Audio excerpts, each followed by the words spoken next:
Монгол улсуудын нийгмийн эгийг хариуцлагыг бэхжүүлэх хөтөлбөрийн хүрээнд Дэлхийн банк, Чигцаарын хөгжлийн агентлаг, Монгол улсын засгийн газар, аймгийн засаг даргын тамгын газар, хөвсгөлийн хөгжил дэвшилт, төрийн бус байгууллагаас Хөвсгөл аймагт хэрэгжүүлж буй хамтын оролцоотой эрүүл мэндийн үйлчилгээ төслөөс үзүүлж байна. Таныг жирэмсэн байх хугацаанд буюу төрхийн өмнөх үед үзүүлэх эрүүл мэндийн цогт тусламжийг жирэмсний хяналт гэж нэрлэдэг юм. Энэ тусламжийн хүрээнд жирэмсний явц дахь биеийн байдал болон таны хүүхдийн өсөлт хөгжил зэргийг хянадаг. Та хэрв жирэмсэн болсон бол дараах зарчмыг мөрдөх нь энэ чухлаа. Жирэмсний хяналтанд эрт орох, хэрв та жирэмсэн болсон эсвэл жирэмсэн болсон байж магадгүй бол эмчит даруй хандаарай. Хяналтанд ороод та жирэмсний хөтөч жирэмсний дэвтэр үе цагаан дэвтэр байгаа тийм. Тэрийг нээлэх нь тэгээд энэ хөтөч тийм хүүхдийн эрүүл мэндийн дэвтэр 0-5 наснд хөтлөгдөг тийм. Энэ болохоор зөв 2013 оны 14-нд эрүүл мэндийн сайдын 450 дугаар тушаалаар хөтлөгдөх ёстой ийм дэвтэр энийг хөтлөнө. Энийг нээлэх нь ингээд танд хоёр дэвтэр өгөх ёстой тийм ээ. Нэг нь жирэмсний хөтөч карт буюу хөтөч, нэг нь энэ тийм. Жирэмсний хяналтанд тогтмол хамрагдах. Таныг эмч хэдий дээрж үзүүлэхийг төлөвлөж гаргадаг. Тийм учраас та хожигдож болохгүй. Хүн бүр жирэмсний хугацаанд өөрийн хүүхдийн эрүүл мэндийг хамгаалахад идэвхтэй оролцох шаардлагатай юм. Жирэмсний хугацаанд эмчийн тогтмол хяналтанд байснаар таны биед гарч болох эмгэгүүдийг эрт үед нь илрүүлж шаардлагатай арга хэмжээг цаг алдалгүй авдаг байна. Жирэмсэн үед яг та үзүүлэх шинжүүд байна тийм. За ямар шинжүүд гэдэг вэ? Аюулгүй орчин хүчтэй өвдөх тийм, хэвлийгээ хүчтэй өвдөх тийм, ургийн хөдөлгөөн мэдэгдэхгүй болох тийм. Доошо өтрэнээс цус буюу цусрахад зүйл гарах тийм, огцон жин нэмэгдэх эсвэл жин нэмэгдэхгүй болох тийм. Тэгээд дараг 140 тийм. Ийм шинжүүдийг та заавал хаана вэ? Ойр байгаа эрүүл мэндийн байгууллагатай төрхтөө заавал үзүүлэх шаардлагатай юм байна. Ийм шаардлагатай байна. Жирэмсний хяналтанд эрт орж тогтмол хамрагдах нь таны болон таны хүүхдийн эрүүл мэндэд чухал ач холбогдолтойг олон судлаачид нэгэн зэрэг баталсан байдаг. 10-12 нийтэлтэй ямар өөрчлөлт гарах, 12-аас 16 нийтэлтэй ямар өөрчлөлт гарах. Ингээд та яг энийхээ дагуу ийм байх надад одоо ийм өөрчлөлт гарч байна ингээд тухайн үзүүлж байгаа юм ч тийм ингээд 12 нийтэлтэй 16 нийтэлтэй 20 нийтэлтэй 24 нийтэлтэй үзүүлээ шүү дээ. Үзүүлэх суртаа та үзүүлээд байна. Ингээд та жирэмсний ихний үе ямар танд өөрчлөлт, ихний үе хордлого байна уу тийм гэдгээ ингэж одоо байвал яаж би эмчлэх ёстой юм. Өшөө надад цусмаалтай юм. Би тэрийг яаж эмчлэх ёстой. Ингээд энийг та яг энэ дагуу яваад байна. Тэгээ эн чинь төрөн төрөлтэй төрхтэй ингээд очихдаа та энийг нөгөө цаанд бичдэг авах чинь. За энэ юм тий төрх хөлөх чинь та одоо 38-41 жилтэй та төрлөө. Төрх үед та юу бэлтгэж очих ёстой юм. За өвдөлтийг яаж сааруулах ёстой юм тий. Бие яаж сулах, амьсгалаа яаж зөв авах ёстой юм тий. За яаж юм төрш зогсох ёстой, ойр дотны хүмүүстэй яаж харилцах ёстой. Ингээд энэ төрх бүх үйл ажиллагаа чинь байгаа. Жирэмсний хяналтын төлөвлөгөөг эмч танд танилцуулна.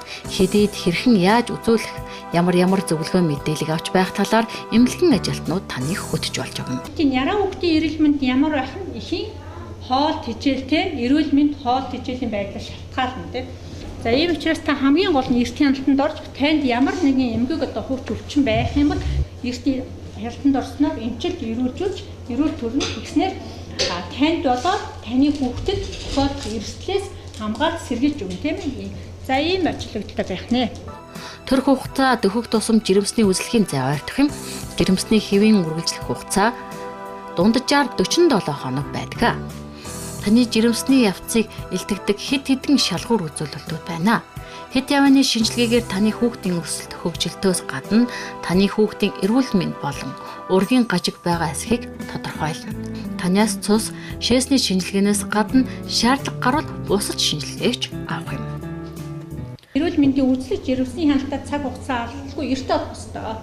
За хоёрдугаар та жирэмсэн болсон уг нь яг жирэмсэн болсон цагаас төмөр полио хүчлэг хэрэглэхтэй. Гэхдээ полио хүчлийг бол жирэмсэн болохоос 3-4 сарын өмнө уг нь хэрэглэх ёстой байхгүй юу? Тэгээ полио хүчил чинь яа гэхээр хүүхдэд тохиолдох тэр эмгэгээс урчин сэргийлэх ёстой. Ямар хугацаатай хэрэглэх вэ гэдг нь тухайн эмчээрээ заалгаж хэрэглэх ёстой. За төмөрийн бэлтгэлийг чиглэлцээ яаж явах вэ? Уг нь бол өлөө илгэн дээр уух ёстой. Өлөө илгэн дээр нэг ширхэг уух ёстой. Тэгэхээр төмөрийн ходоод чинь хоосон байгаа юм дээр төмөрийн бэлтгэлийг өлөө уух юм бол төмөрийн шимэгдэлтүүд нэмэгдүүлж сайжруулж өгдөг учраас төмрийг уг нь өлөө уух хэвээр тэгээд дараа нь витамин С хэрэглэсэн юм ус уух хэвээр төмрийн витамин уухад бол нөгөө цай хоол хэрэглэдэг те. Заавал цай хэрэглэдэг те. Цайны юу чинь хүнд металл учраас энэтэй нэгддэггүй. Тийм учраас заавал буцалсаж витамин С уух тэгээд дараа нь дотроо хугацаа өнгөрсөн дараа махаа бол идэх хэвээр те. За тэгээд төмөр полио өвчл бол цус багталтаас сэргийлнэ. Хүүхдийг хэвийн төрх үйл ажиллагааг бол хангаж өгдөг тийм ачаал. Жирэмсэн эхчүүдэд бас энэ олон найрлагт бичил тижэл өгдөг байгаа. Хяналтанд орсон цагаас эхлээд л энэ олон найрлагт бичил тижэлийг идэх хэрэгтэй байгаа. За хоолтойгоо хамт идэн. За энэ болохоор бас л нөгөө жирэмсэн ихэд шаардлагатай өдөр тутмын амин дэмэрч специйг агуулсан витамин байгаа. Төрөн төртлөө уна. Мөн төрснөөс хойш үргэлжлүүлэн хүүхдэд 6 сар хүртэл уух витамин байгаа. Та эмчтэйгээ ярилцаж өөртөө тохирсон хооллолт болон дасгалын талаар зөвлөгөө авах боломжтой юм. Жирэмсэн болохоос өмнө болон жирэмсний эрт үед полио хүчлийг хангалттай хэрэглэх нь төрөлхийн гажиг үүсгээс сэргийлэхэд тустай байдаг. Ихэнх үр тариа болон хүнсний ногоонууд полио хүчил агуулсан байдаг боловч үр тарианд илүү агуулгаддаг гэдгийг анхаараарай. Тамхи цогтруулах ундаа хэрэглэдэг эсвэл ямар нэгэн эм үж байгаа бол зогсоох шаардлагатай. Та ганцаараа сургалтанд суухаас гадна гэр бүлтэйгээ заавал сургалтанд сууж явах ёстой. Жирэмсэн үед ямар өөрчлөлтүүд явдгийг яаж хооллох ёстой юм те энийг бол манай аав сайн мэдэхгүй шүү дээ те. Жирэмсэн болчиход эхний үеийн хордлого яаж явагдаад байгааг яагаад мэдэхгүй те. Тийм учраас заавал гэр бүлийнхээ хамт сургалтанд сууж. За эхний 1 сар 3 сарны ямар өөрчлөлт явж юм бэ? Яаж хордлого өгдөг юм бэ? Дараагийн сард нь ямар өөрчлөлтүүд явдаг юм бэ? Заавал энийг мэдчих хэрэгтэй. За тийм учраас гэр бүлийнхээ хамт заавал сургалтанд сууж явах. Төрсний дараа тэгж хамт сургалтанд суух нь бол чаныг төрсний дараа үрт аягүй ганц дэмжиж тусалж өгнө шүү дээ.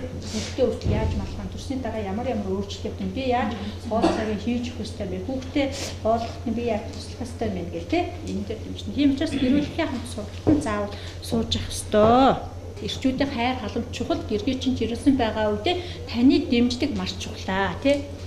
Тийм учраас та хамт цаг алдалгүй хоёлаа сургалтанд сууж явах. Тэгээд жирэмсний болон эмгийг цаг алдалгүй онцлуулж, эмчлүүлж, урчин сэргийлэх ийм боломжтой тий. За ингээд энийг чи хүртэл мэдээд авах нь тий. Тэгээд тамхи татдаг бол тамхи татснаа одоо болох ийм сургалтанд сууснаар энийг мэдэж авна тий. Тийм учраас жирэмсний хяналтанд эрт оруулах жирэмсэн үед ямар нэгэн эмгэг байвал эрт онцлуулж жирэмсэн хүндэрч болох амин насанд аюул учруулах эрсдлээс урьдчилан сэргийлж чадна. Хэрв танд тусламж хэрэгтэй бол эмчийн зөвлөгөө авч болно. Мөн таныг хорт зуршлаасаа татгалзахад итгэл үнэмшил зөвлөгч болон дотны найзууд танд туслаж чадах юм а. Таны эрүүл мэнд таны гарт хамтын оролцоотой эрүүл мэндийн үйлчилгээ төсөл.